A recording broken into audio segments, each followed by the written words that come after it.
Sounds good.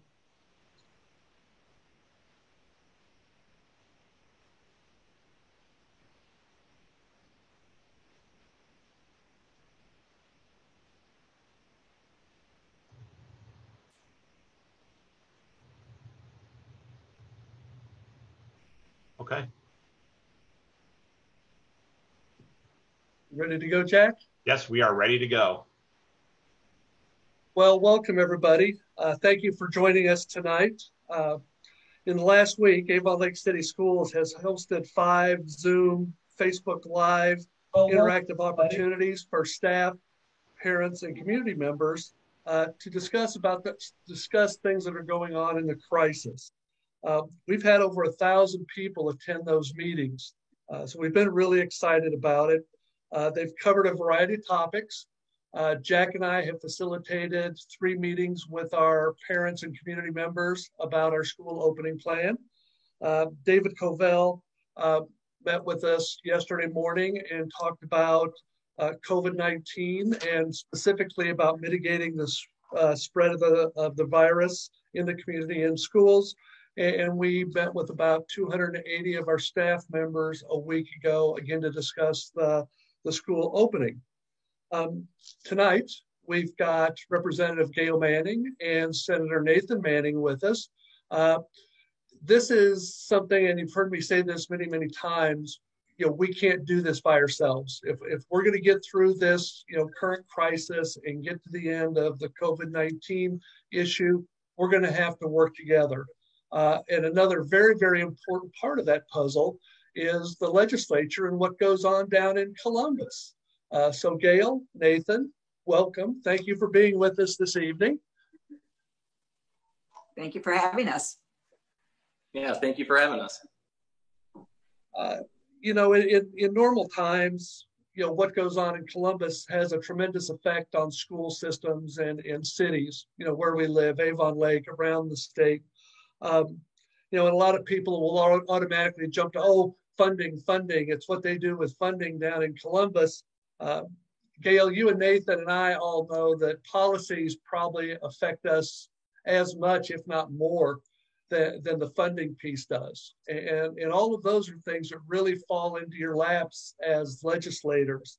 And of course, now on top of this, that our new normal is we're still dealing with school openings, we're still dealing with school fundings, we're still dealing with policies, and the COVID-19 piece is on top of it. So we're trying to go about our normal business with this new business on top of it.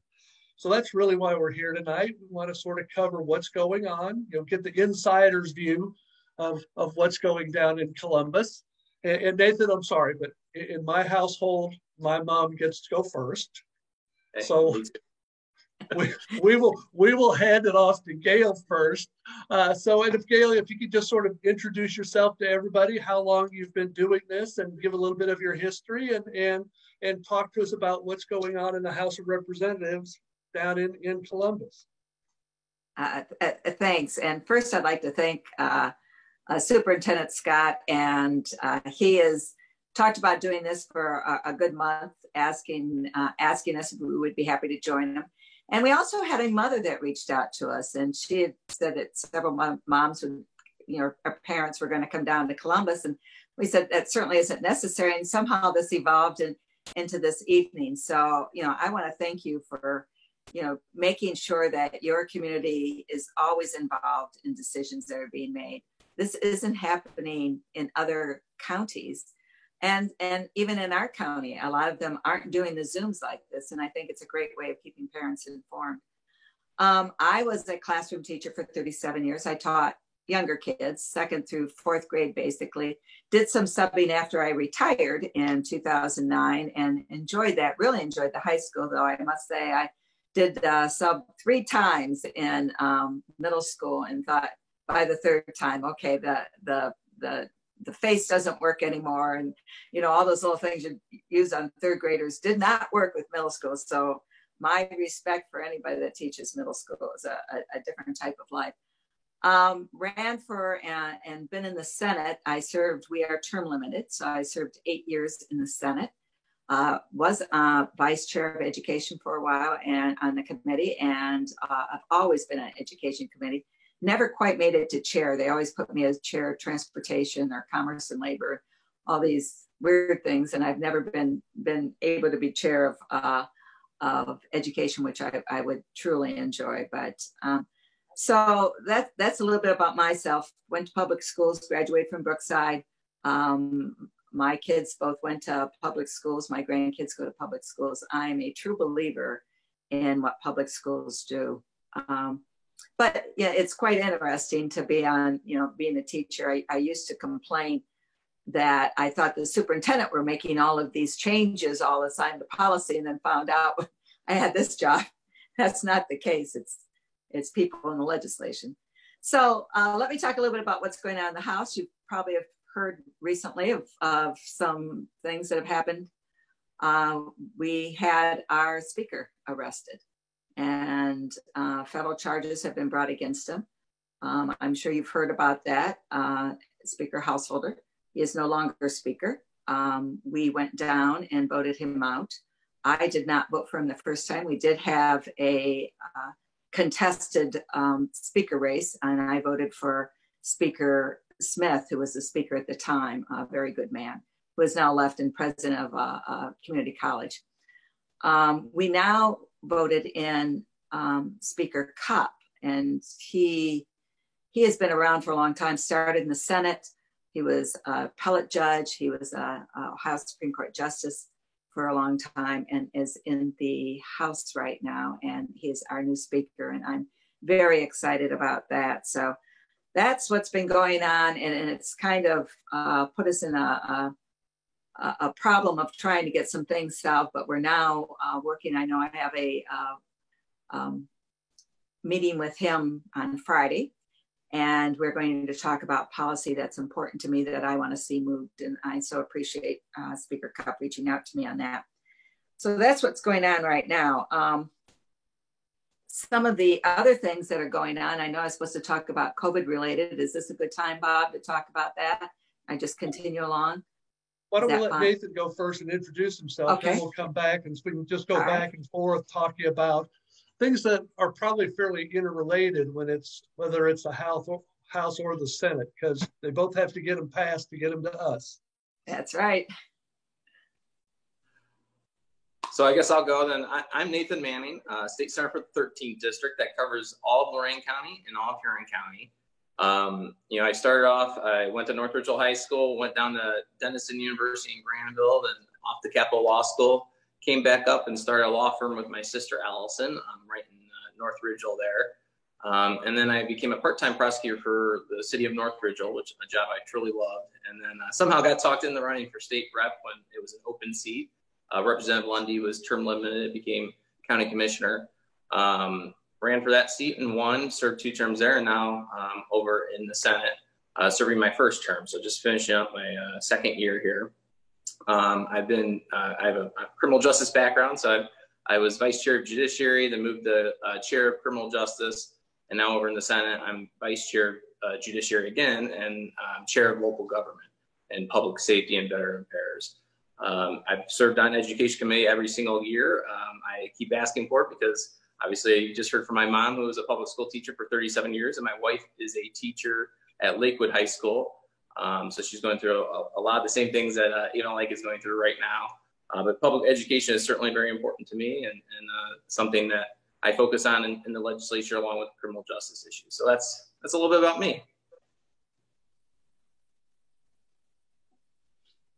Thank you, Nathan. So Gail, let's go back, and you were starting to talk about some of the legislation that we're going to potentially be looking at as the House and then the Senate comes out of summer break. What are we looking for? Happy to talk about that, but I do want to give one quick shout out. We talked about our family being public school teachers. My sister, Donna Birkby, is a retired teacher from Avon Lake Schools, and my niece graduated from Avon Lake too. So I know what an excellent school it is because of those conversations we've been having. So some of the things that have been related with COVID that has dealt, and I'm going to let Nathan talk more about the House Bill 197 that we voted on. I lost her. Sorry about that. I was getting a phone call. Avon Lake had received some CARE funds. The controlling board passed.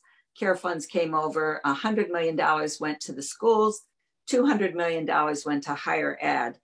Avon Lake, their share of it, and count me if I'm wrong there, Bob, but about $176,000 they received that they can use for anything dealing with COVID-19.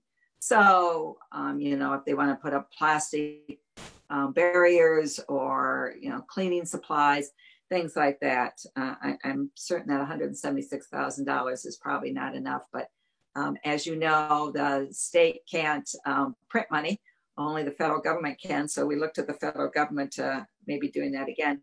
Also, they had the CARES ESSER, which also only deals with education, and Avon Lake managed to get $136,000 from that. Some of the other things that we've done is, as Bob talked about, we always do a Zoom with all of the superintendents, and that's always been very beneficial, and always includes David Covell, who is our Lorain County Health Commissioner, and he has been talking to the superintendents weekly since March, and always including us in there so that we have a better idea of some of the policies that we needed to change before we broke. And so those are some of the things we did.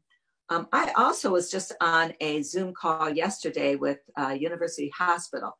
They had on their Rainbows Children's and Hospital, and they basically talked about how they've had a lot of conversations with the governor on making decisions on what we should be doing to make sure that students are safe in schools, and how important it was. They kept emphasizing how important it was to get those kids in the classroom, if at all possible. And so I'm very happy to see that Avon Lake has made that decision and made it a hybrid way of doing it so that you guys, parents, have that choice of what they wanted to do.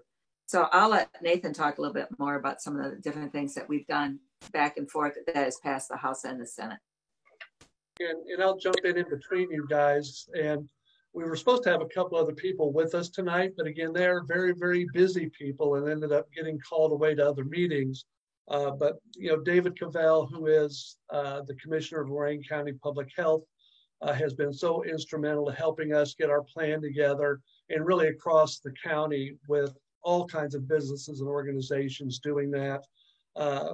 Dr. Rebecca Stark from Avon Hospital, the president of Avon Hospital, Cleveland Clinic Hospital, and then of course Mayor Zilka, and they all made their apologies that they couldn't be with us tonight, but they have all been working very, very diligently, putting in long hours, and again tonight they had some other responsibilities to take care of.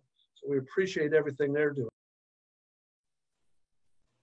Absolutely, they all do great work. And down in Columbus, the first bill we passed, we went down an emergency session and passed 197, which did a lot of things. It was unanimous, which you very rarely see in Columbus.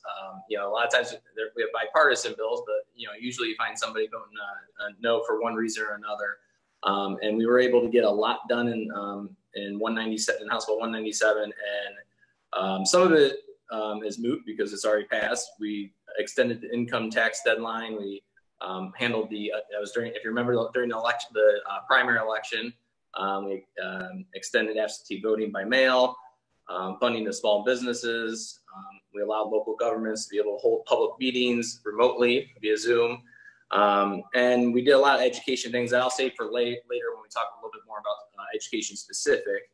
And then something else in terms of funding that Representative Manning, aka Mom, what she didn't bring up, we did pass House Bill 164, which restored funding to some of the suburban school districts. So the governor had to make some very tough decisions. Unfortunately, had to cut funding from public education statewide.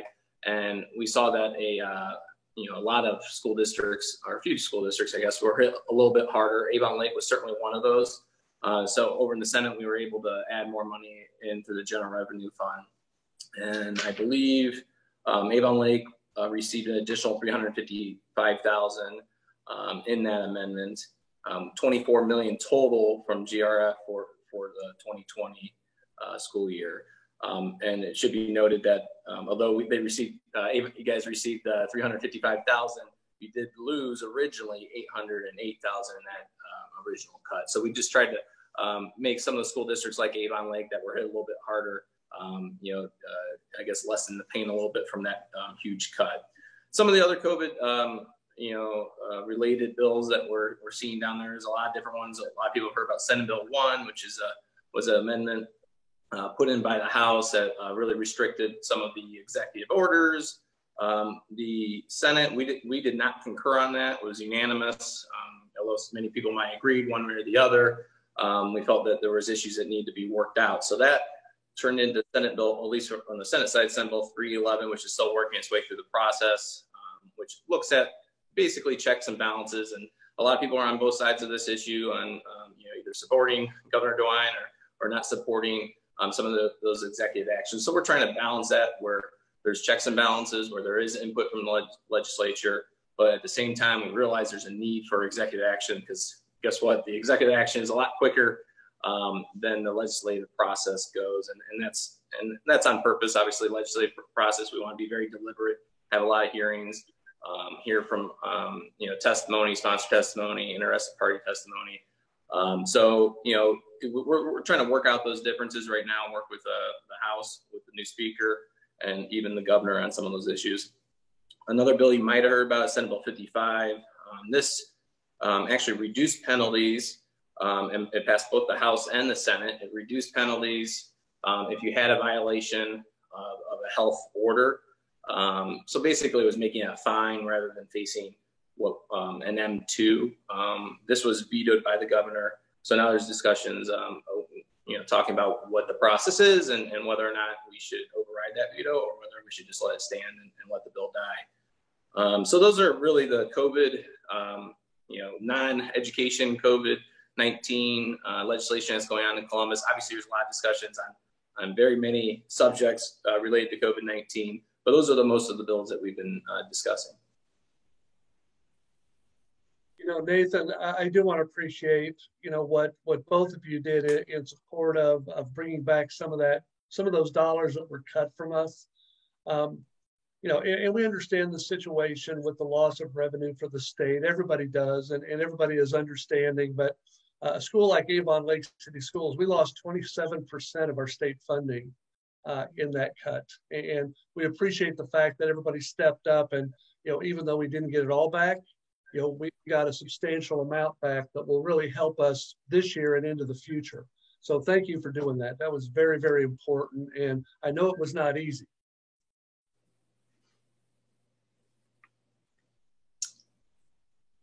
All right, Representative Manning, are you going to talk about some non-COVID related?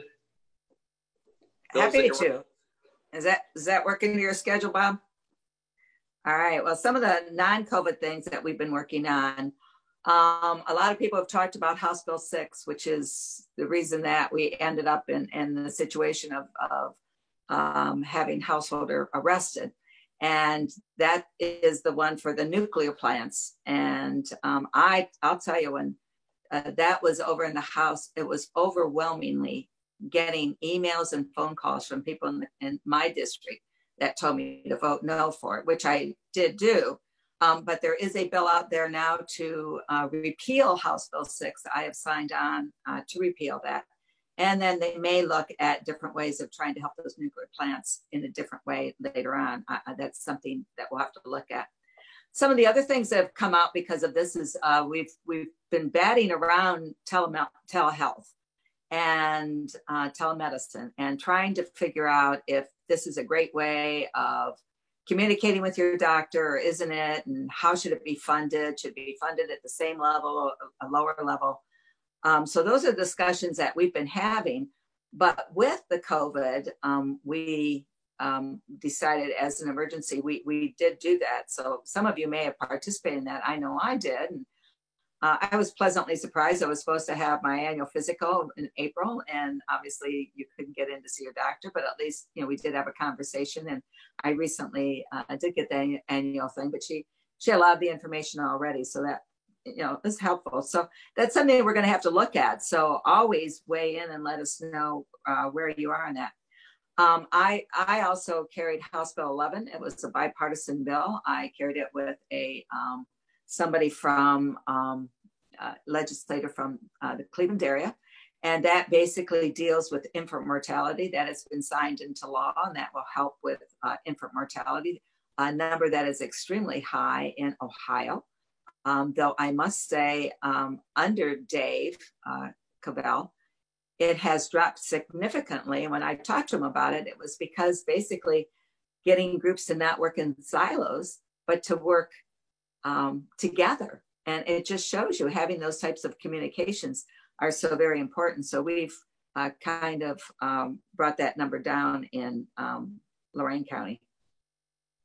Another bill that I'm working on is House Bill 737, another bipartisan bill. I'm working on it with Representative Miranda from the Cincinnati area, and that will look at campaign finance reform. It was the bill that Lieutenant Governor Husted had when he was in the Senate, passed unanimously in the Senate, but never made it out of the House. It was 10 years ago.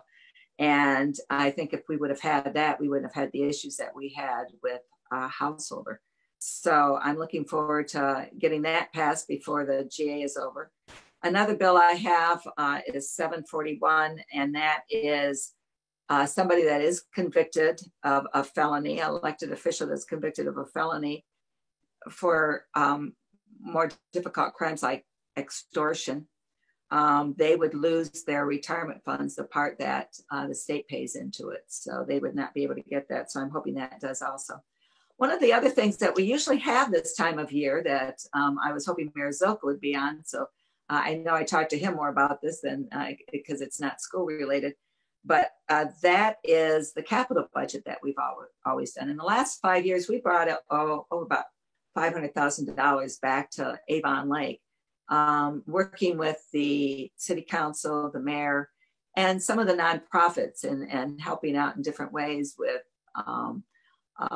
helping with, historical buildings and, walking paths, things like that. We usually do that right now. We've obviously put that on hold. We're hoping that if things improve by November, we'll do a lighter one than what we planned on doing, something that would only do with economics and health related issues. So we're hoping to be able to do that. So those are some of the non-COVID type issues that are going on that I have to talk about, but we'll see what the good Senator Manning, my son, has to say. And before Nathan goes again, I'm going to jump in between you guys when you stop. I think an important piece that we need to remember is a lot of our service organizations, a lot of those fundraisers that we have for special organizations are really struggling right now. I was talking to Pam Wierzanski, who is the director for CRS here in Avon Lake, and they're doing very well now. People have really stepped up. They've got the things that they need, but they just decided that they were going to cancel the Super Bowl, the SOUPER Bowl that goes on during the Avon Lake football game has been canceled for this year. And we know that right now they're fine. But that is, again, a fun thing that we did, but it also raised over $20,000 in cash during that one night. And thousands of pounds of food that were donated by both schools and parents and community members going to the games. And that's not going to happen this year. I mean, just like you said, we've got these things that have been sort of our just regular, you get used to them happening. And they either haven't happened this summer or they're not going to happen this fall. And we've really got to keep our eyes open to make sure that some of these great organizations we have, don't go away because they have such valuable services for our community. And they will be back. Hopefully sooner rather than later. But some of the COVID-related bills I'm working on, and I'll be very brief on this, but if anybody has any questions on anything that I mentioned, please reach out.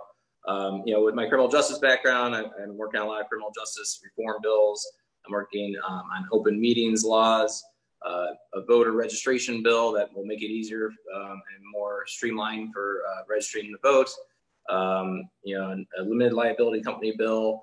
I actually have a companion bill with the good representative, for campaign finance reform. Something that we've discussed since I think December, maybe November last year, something that we were going to work on this summer, and obviously we've expedited it with the recent happenings with all this dark money that's coming into different issues around the state. And then I have a price gouging bill as well that we've seen an issue with shortages and face masks and other personal protective equipment. And then a lot of discussions around, interesting topics like sports betting, fireworks, and other things that we're working on down in Columbus.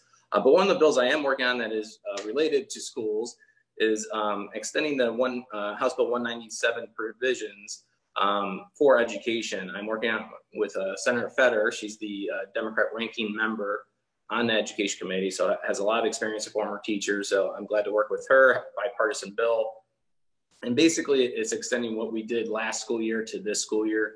And we're trying to get out ahead of it, for the superintendents, the teachers, and the students, so they know what's coming, and they don't have to wait till the final second when we end up passing something later this year. So really the main points, obviously it does a lot, I won't get into the details, but the main points is it cancels that state testing. Doesn't mean there still won't be tests administered by teachers and everything else, and making sure there's accountability and kids are learning and being able to assess that. But it's canceling those those tests that really don't add value necessarily in that school year. And we realize that teachers and administrators are having a lot of other issues going on, and we want to focus on as much as possible on learning and not so much taking tests.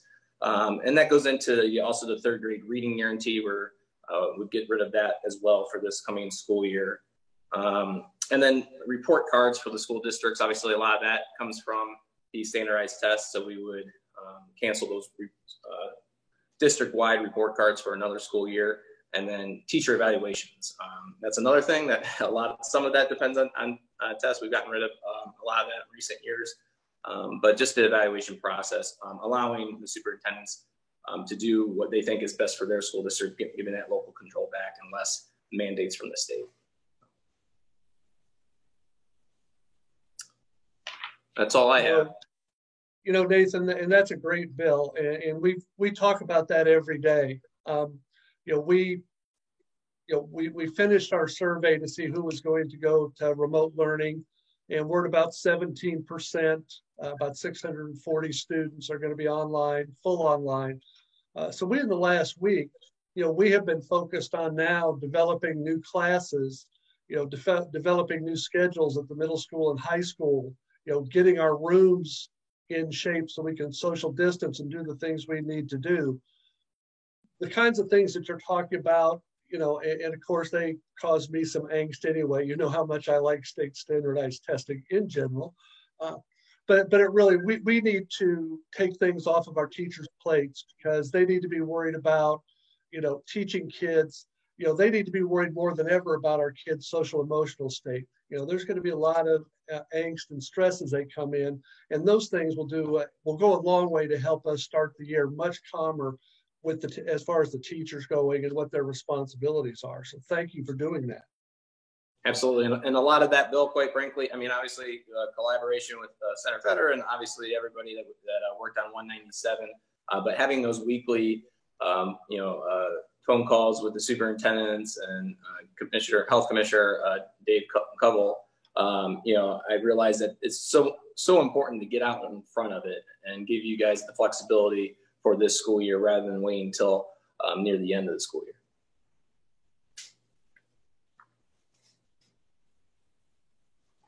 So back to you, Gail. What do you got? I've got some school-related things, and one of the things I know I'm going to be talking about a lot when I go, when we're down there again and talking about new legislation.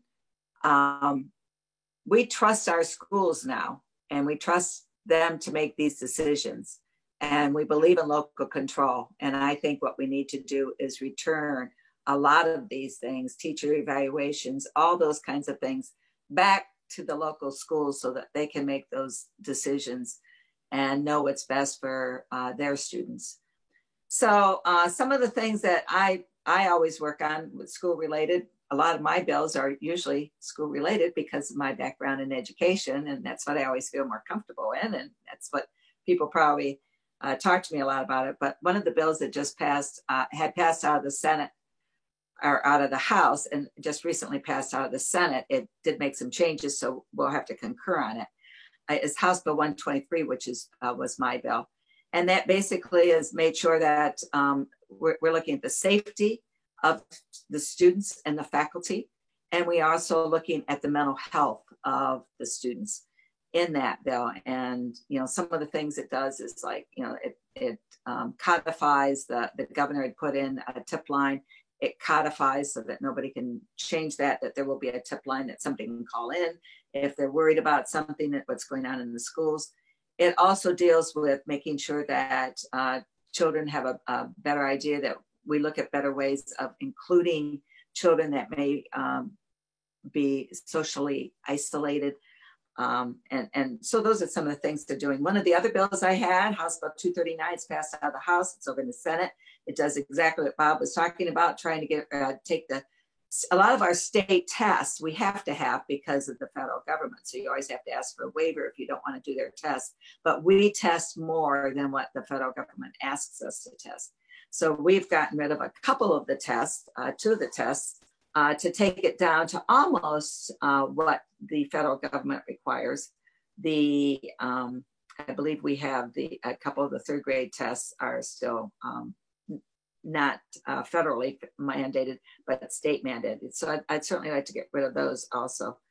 And so I'm hoping that passed. Another bill that I have, I can't remember the number of it, but what it does is it will eventually eliminate for-profit charter schools, because we know that, from some of the schools that we've had out there, usually the problems that we have with charter schools are the for-profit ones. So it will eventually eliminate that. I'm doing that with Rep. Crossman out of the Parma area. And one of my favorite bills, and I was worried about getting it passed, but I'm hoping it will pass now because it is a Cupp-Patterson bill. And having Rep. Cupp, now Speaker Cupp, it may have a better chance of, and that is a new way of doing funding for schools.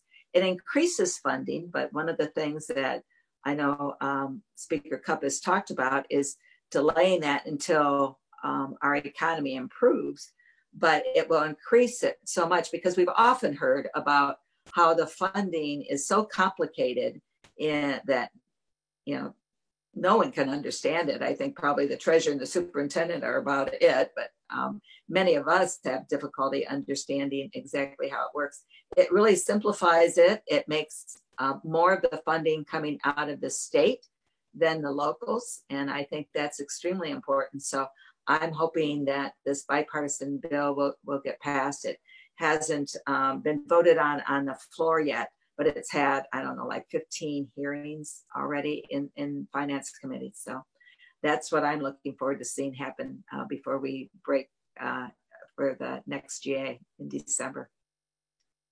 Gail, and I think that's important for all of us that, right now we are so focused on starting school and, doing what we need to do for our in-person education to mitigate the spread of the virus.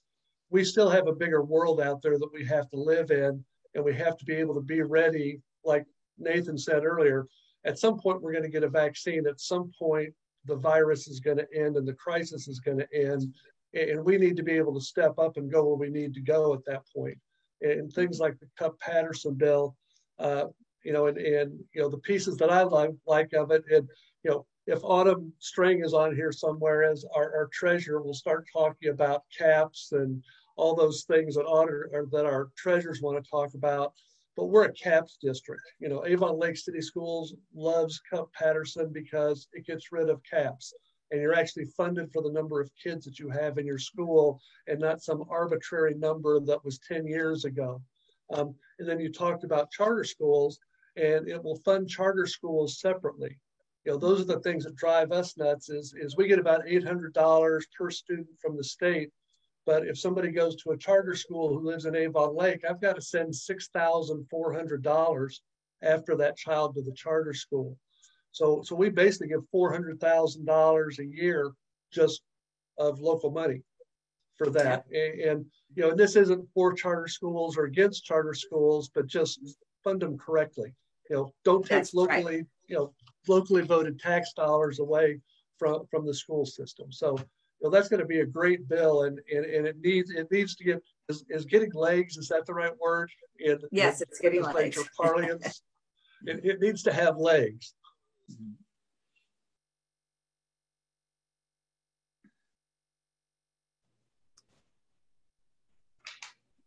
Your turn, Nathan. Well, I think Jack, do you want to throw some questions in, Jack? If you've got some. Absolutely. We have about 150 people watching online right now. So I want to thank all of you that are watching online. And if you have questions, there have been a bunch already submitted, but you can send them in the chat section on YouTube or underneath the Shoreman with the link to the video on Facebook. And I'm monitoring both of those pages, and we'll get to as many questions as we can. And I do want to say, Senator Manning, you actually answered a couple questions I had sent ahead of time by email about teacher evaluation and about state testing. So hopefully that bill will go through and provide some relief in those areas. Representative Manning, I want to just say right from the beginning, there's a comment on our video right now that says Gail Manning is the best. Thank you for your public service. Wow. So that's probably my sister calling in, huh? Okay. So the first question is about, it says our tax dollars are for in-school learning year-round. Would you push back against Governor DeWine if he wants to shut the school down again? I'm happy to go first if you want me to. Yes, I would. I think one thing we're hearing is for the mental health of kids, it's so very important to be in the classroom. But at the same token, we have to make sure that everybody is safe. I think part of the problem, and again, this should be a local decision. As a teacher, I know how difficult it was to get substitutes. So if you've got several teachers out and you can't find substitutes that are willing to come into the classroom, it's a problem, because before, I know when I was a teacher and they couldn't find substitutes, we had to cover each other's classrooms. Well, that isn't something that's going to be able to be done now. And so we've got to make sure, but I think those decisions can be made locally rather than by the governor. And there would be, I think, a lot of pushback on that. And I don't foresee him doing that, but never say never.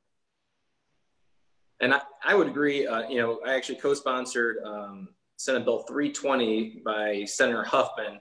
That was pretty similar to what the governor ended up doing, but basically putting these decisions on the superintendent, on the school board. I think, quite frankly, I have a lot of respect for Governor DeWine, but, Ohio's a big state. Things are going on differently in different counties and different cities. And I think we just raved about how great our health commissioner is in Lorain County and how great our superintendents are. I think that's a decision to be made by the parents, the teachers, the administrators, the superintendent, school board in that district. Because it's also a lot easier for those parents, whether they want some sort of online version or whether they want in person. It's a lot easier for them to get a hold of their superintendent or their school board members versus getting a hold of all 99 state reps and all 33 state senators and the governor. So I think while those would certainly be tough decisions for Superintendent Scott and the school board, I think I trust them, and I think they should be the ones making the decisions, not a statewide decision by the governor. The next question, yesterday the governor issued a quarantine order. Are they students also subject to the quarantine order if they leave the state? My understanding is they are, but again, I think you know, you have to look at the situation. If you are going to somebody's house, a grandparent's house that happens to live in, you know, Florida, which is one of the areas I know that's hit, and you stay at grandma's house, you know, you don't have, you know, somebody that's going to show up. I think you have to use good judgment here. And so I think it's a decision that a family is going to have to make together. If you're traveling and you're traveling to one of the other states, let's make the right choice and make sure that we stay safe so that when we do come home, we don't have to quarantine, because it would be very disruptive. You know, I have a daughter that has a 3-year-old, a second grader, and a fourth grader. So, and she and her husband both work out of their home, don't work out of their homes anymore. You know, they have to go into work. So I hear all of these concerns from parents, and, you know, what are we going to do if our kids are home and, you know, we can't be home all the time, and, you know, who's going to be watching them? And we certainly don't want these kids staying alone. And these are tough times. And I think we have to give everybody as much of a slack as we can, and be respectful of each other. The next question has to do with testing, and it says the Cleveland Clinic has recently said they are not testing children who do not have severe symptoms. They're just considering them presumptive. How is that how will schools handle presumptive cases? And is there really anything that can be done to help with the testing situation? Well, and as Bob said, they talk to Dave all the time, and I know they've given scenarios out exactly what to do if a teacher comes in contact, or, you know, if a student does. That's why they say it's so important to make sure that you have required seating, and you're the only one sitting there, so you know who's sitting next to you, and if you're 6 feet away. So they have this all worked out. You know, there are places that you can go to get testing done. I think you just have to reach out to Lorraine County Health Department, and they can help you with that. And Gail, we have seen what is going to be our end piece on that, and that should be coming out in the next couple of days. Is that going to go out on the 14th, Jack, with the rest of the stuff, the 1-3-10 for our students? We're going to let the buildings send out their building specific things Friday, and then we'll follow up with that as well in a separate messenger. So, you know, for our parents out there in our community, it's basically 24 hours, 3 days, 10 days, and there's different scenarios that they'll follow in order how long you're going to be out of school. And I think you put the realistic piece into it, Gail, is number one, you know, we're trying to get through this and keep in school and keep kids healthy. And in order for that, we have to have everybody working together, and you need to self-assess, you know, whether you're a staff member, whether you're a parent looking at your kids. And if you feel like you've got a symptom, you know, then we need to follow up on it. But of course, we also know, and David talked about this a lot with the staff the other day, is you get the sniffles, you get a cold, you know, and it's not COVID-19, it's not going to be COVID-19. We need to handle that. So there's going to be lots of moving parts to it, but, you know, especially once we get into it, you know, we'll be able to work together and get ourselves through. You know, as we were talking about before, you know, we really got into the meeting, is, you know, people are going to get COVID-19. They're going to get sick, you know, just like people get the flu. We know that. You know, David Covell knows that. What we're working on is reducing that number, doing everything we can to put barriers up. And, you know, whether the teachers having masks, face shields, plexiglass, distancing, sanitizing, all those are barriers that help us mitigate the spread of the virus. And the more we can do that, and the more we can do it in the community, the better. So, you know, it's going to be, you know, a real challenging and interesting next month. But if we really get into it, you know, we can make it through this, and we can get, you know, a month at a time, a day at a time, you know, and move to that next step and keep kids in school, keep them safe, keep their educations going, you know, like you said, all those pieces that we know from the spring and other times that have, you know, the social and mental health effects that being, you know, having to shelter in place due to people, avoid those. So we can do this, and it can be worked out. Okay. Representative Manning, I want to tell you, you definitely have a fan club out there because there are several really nice things being said about you online. I just want to share that with you. Thank you I saw much. his mom go and type something. Are you sure? It's Next question. I needed that today. I've had a rough day, so I appreciate that. The next question, I'm not sure who wants to answer this, but the question is related to how is it possible for students to attend school remotely, but then they can play even contact sports? You know, that's one of the choices we gave parents, and you know, it's, you know, the after school activities, you know, we're not going to limit kids.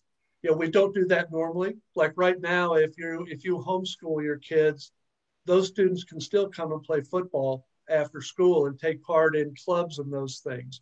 So we really feel like we're just extending that. So even if you're virtual, it's a parent's choice. If they want their kids to come and play in the band, we'll let them. You know, if they want to come play volleyball, we'll let them. Run cross country, we'll let them. We're going to have to be very careful. Just like with everybody else, we're going to be taking temperatures and watching and making sure that everybody is coming in healthy, and we need them to make sure they self-assess. But it's, you know, a piece that, you know, is going to be ongoing, and, you know, we're always hoping from guidance from Ohio High School Athletic Association. But for right now, those kids can participate. I'm sorry, Nathan, did you want to add to that? I didn't want to cut you off. No, I think you handled that great. But yeah, I mean, these are tough decisions. Like you said, it's up to the parents. You know, as long as, you know, people are taking proper precautions, and, you know, hopefully everybody will be safe. And but like you said before, you know, people are going to get COVID-19. You know, the key is to practice, you know, as much precaution as we can and make sure it doesn't spread as quickly as it could if we weren't taking those precautions. So it's all about using common sense and working with you know, the coaches and the trainers and you know, the other you know, students and parents, and hopefully everybody can you know, make a little bit of sacrifice and stay healthy and not spread this virus more than it should be. The next question is, the person's asking if they heard it correctly that we're taking temperatures of building visitors, but not students daily. And I'll just jump in on that one. What we are working on is we're working on a parent-student self-assessment. Either Senator Manning, Representative Manning, there's nothing that, do you see anything coming down the pike that would require schools to be taking temperatures every day? I think that would be very unrealistic. You know, I've heard the governor say, and I've heard the superintendent say, and I've heard Dave when we were on those meetings say, that needs to be done at home. It's just unrealistic to be able to do that with every student that's coming in. I don't know if you're going to do it with your teachers or not. I assume you're going to trust them to not come in if they're not feeling well. We have a huge thanks to Avon Lake Schools for giving us the option to send our kids back in school in person. And then we have, as a parent with kids with asthma, I appreciate having either option, and no other parents struggle with this decision too. We all have the best we can. Next question, does the district have a number that would indicate closing down? And what if there is a surge at one particular school? Would that affect the entire district? In talking with Dave Covell, it would not do the entire district. We would look at it, it's really instance by instance, and even in a classroom. You know, as he was talking the other day, his circle system, his ring system, is if, you know, somebody tests positive for COVID. You know, Representative Manning talked about seating charts, how necessary they are, and David Covell and the health department will do these checks. The school won't. Once somebody's test positive for COVID-19, the health department then takes over. And they'll want to know everything that person did during the day, everybody that person is around, and they'll decide who needs to be quarantined and who doesn't. So it could be that if they go into a classroom, and he gave this example, if the teacher tests positive, but the teacher during the day when they were checking was wearing their mask, was wearing a face shield, plexiglass, and was keeping distance, sanitation was going on, then the teacher would be quarantined, but maybe nobody in the class would be quarantined because they'd be second ring. But then on that instance that if we did have an outbreak in a school, we would look at that classroom specifically or the school specifically, and we will close those down. This is a very strange time, and we're going to always err on the side of caution. And I think what we're finding out, just like the 1-3-10 rule, we learn more and more about the virus all the time. 3 or 4 months ago, it was, if you're 48 hours before you come back if you've got a fever, and it was going to be 14 days of quarantine. And did it start at the end of the symptoms or the start of the symptoms? We're finding out more and more and more, and the more we find out, the more tools we have to fight an outbreak. The next question is asking if the virtual classes will be taught by teachers or if there'll be just work assigned that like we did in the spring. And I'll just answer that we will have live daily sessions, probably multiple sessions throughout the day, depending on the grade level for students that will be facilitated by our own district teachers. Next question, how many masks do you think is appropriate to send with kids to school each day? That's a good topic that we're discussing. The one they're wearing, and I would say at least one extra one, and cloth is the preference, and a very breathable cloth if we can. The study just came out a couple days ago on gaiters, so I'm not sure where the gaiter piece is going to go. That doesn't seem to be a really good thing now. But what we want everybody to know is we're also going to have masks available. We know, especially for the younger kids, that they're going to sneeze or they're going to drop it in the mud if they're out on the playground. So we're also putting a supply together that if somebody loses their mask or it gets dirty or it gets soiled, we're going to be able to hand them one so that they've got a clean mask for the day. Great. Senator Manning, you have a fan too. Thank you for all of your hard work and service. About time. No.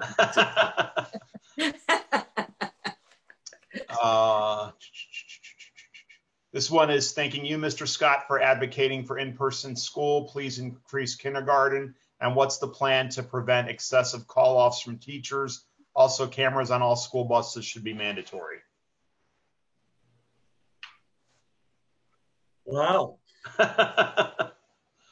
Well, and the half-day kindergarten, we agonized that.